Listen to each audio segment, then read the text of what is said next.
Hello zami mwen, koman nou ye? Son la video mwen pote pou nou kawe ki jan Dominique a fe mechansite sou Haitien.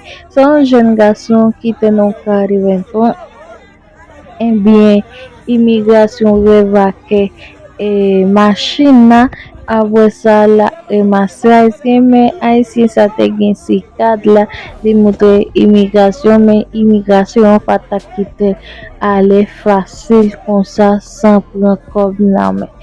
Bien imigrasyon zi kon sa fol ale, misye pa vle, misye zi pat desen machine nan, bien yo komanse fe fos ave jan nou ka we la, yo komanse a peze men, yo komanse a tou fe, yo komanse a kebe nan chemise kom si son vole, kom si yon moun ki komet on krim.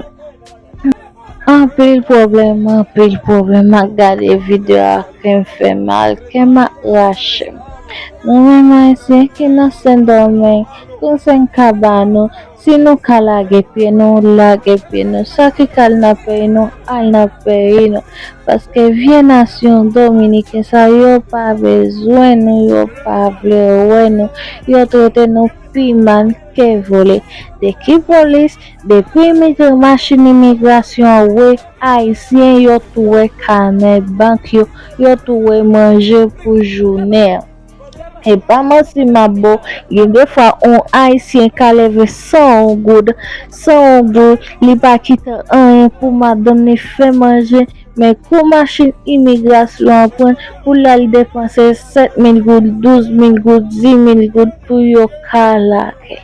Ay, ba yo fe mal.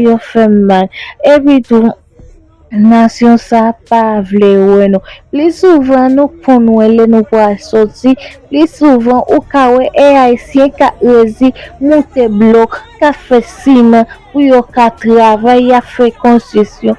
Pli souvan ou ka we femme Haitien ka travay kay madame, e pi tou Haitien ki reme fe kay.